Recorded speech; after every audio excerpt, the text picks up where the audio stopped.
Do público, este é o P24. Viva, eu sou o Ruben Martins e da noite passada fica uma vitória do Partido Trabalhista de centro-esquerda no Reino Unido. É uma vitória histórica com uma margem muito acima do limite necessário para a maioria absoluta. Para termos noção, são necessários 326 parlamentares para essa maioria. Os trabalhistas, o Labour, conseguiu 410.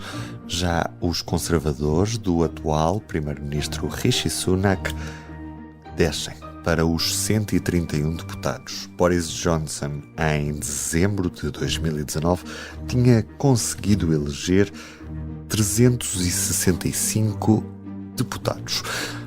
Liberais-democratas conseguem 61 mandatos nesta nova Câmara dos Comuns e o partido de Nigel Farage, segundo as previsões, o partido Reform UK, conhecido rosto do Brexit, deverá ter 13 mandatos. Também cai a pique o Partido Nacionalista Escocês. Da noite passada fica também uma noite eleitoral que fizemos aqui no público, com 3 convidados.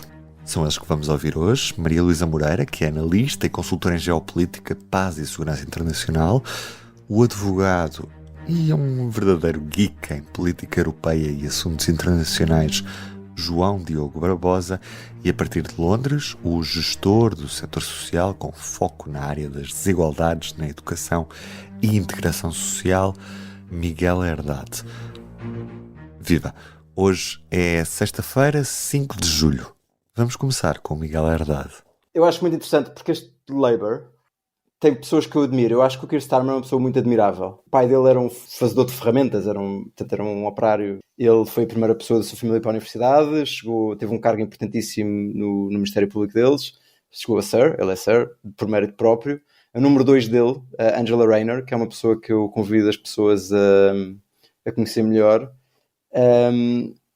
Quer dizer, ela é novíssima, já é avó, foi mãe adolescente, a mãe dela foi mãe adolescente, a filha dela foi mãe adolescente. Ela contou uma história que é muito impressionante de ela, quando estava a crescer, comia comida de cão, às vezes, porque a mãe dela não sabia ler e, portanto, não conseguia perceber se as latas eram carne enlatada ou comida de cão. E, portanto, parece-me nesse âmbito um partido muito oposto ao que o Tory tem sido, que é um partido muito elitista, de pessoas muito ricas. Aliás, o Rishi Sunak é milionário, não é?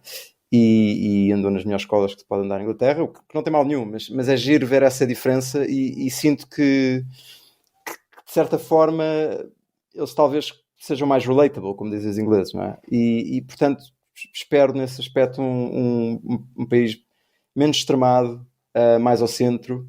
Penso que pode ser um sinal positivo, a história dirá, de haver uma força que não seja muito à direita na Europa, apesar de não ser da União Europeia, mas é um país muito importante da Europa, e penso que isso, espero eu, que seja o sinal certo. Eu espero que eles não estejam 10 anos ou 15 anos atrasados em relação ao resto da Europa, que é possível. E agora ouvimos Maria Luísa Moreira. Eu acho, isto é uma opinião, portanto, é um facto relativo, mas eu acho que a questão do Brexit tem sido atirada para baixo do tapete, até porque não correu como seria, enfim, como o Partido Conservador o vendeu, e certamente porque na altura não estávamos, ninguém estaria à espera que tivéssemos uma pandemia e o regresso da guerra ao continente. Eu acho que o tempo normalmente é amigo destas políticas controversas e destas mudanças estruturais, porque o tempo permite que o eleitorado acalme e se esqueça.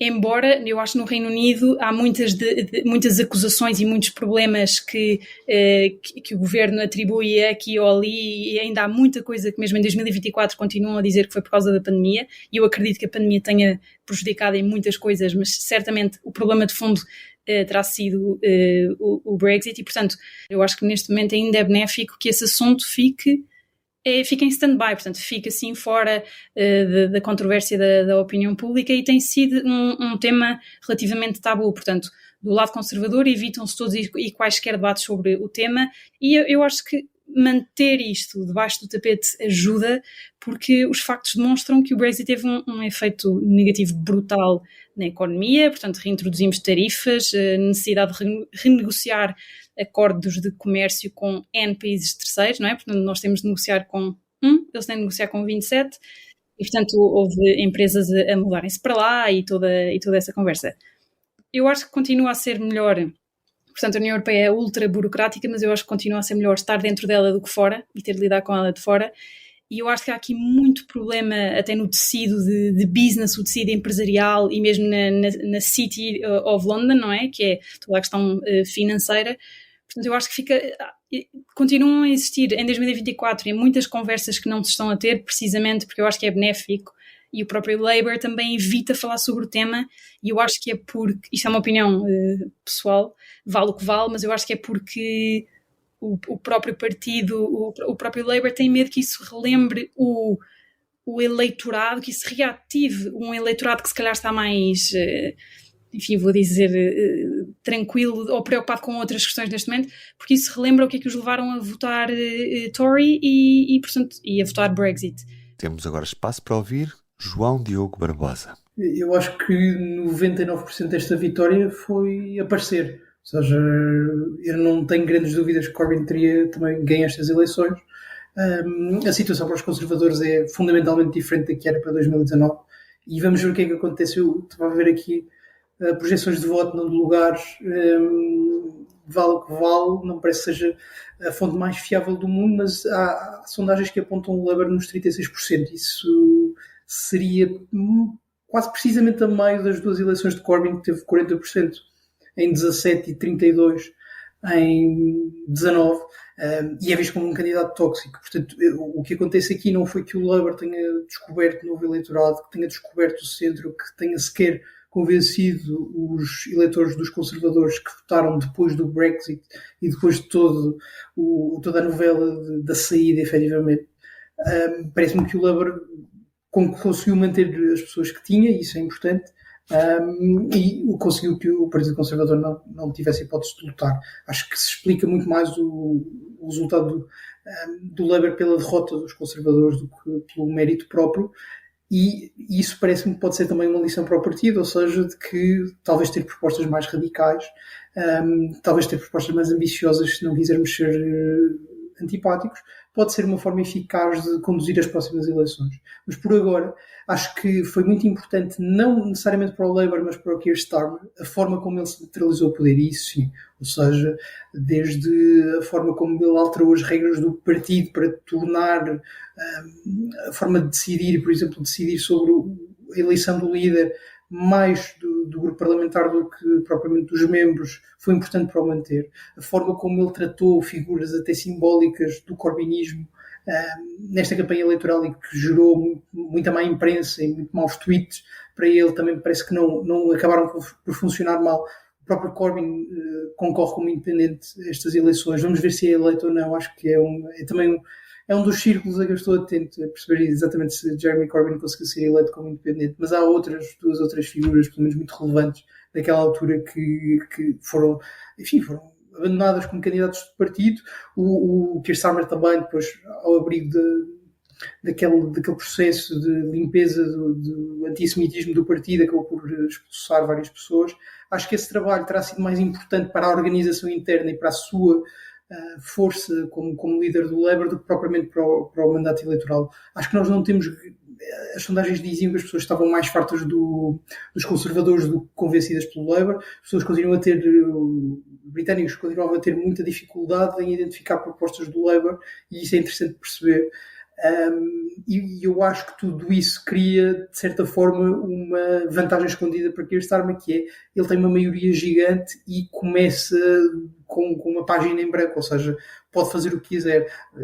Depois dependerá da sua personalidade. Há pessoas que ficam em pânico com uma página em branco, e há pessoas que levam isso como uma oportunidade incrível. Vamos perceber exatamente nos próximos anos que tipo de líder é Keir Starmer.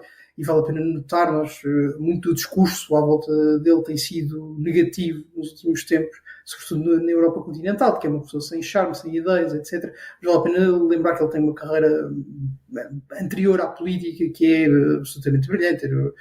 Enfim, foi sempre um primus inter pares em tudo o que fez na vida, entra para a política em 2015, 9 anos depois tem uma maioria histórica para o Labour, e portanto acho que não vale a pena subvalorizar aquilo que Keir Starmer pode fazer, sobretudo com estas condições.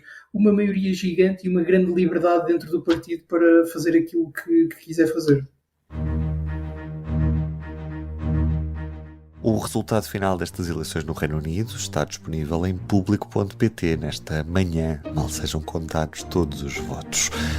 Já nesta sexta-feira é dia grande de Europeu de Futebol, às 5 da tarde a Alemanha contra a Espanha e às 20 Portugal contra a França. Os jogos são para acompanhar também em público.pt e depois a análise e todas as histórias do Europeu em podcast, no podcast O Pé Direito do Éder, disponível já na sua aplicação para podcast favorita e em público.pt. Eu sou o Ruben Martins, do P24 é tudo por hoje. Na madrugada de domingo para segunda-feira estará cá Inês Rocha com o resultado das eleições francesas. Cá esperamos por si. Tenham um bom fim de semana.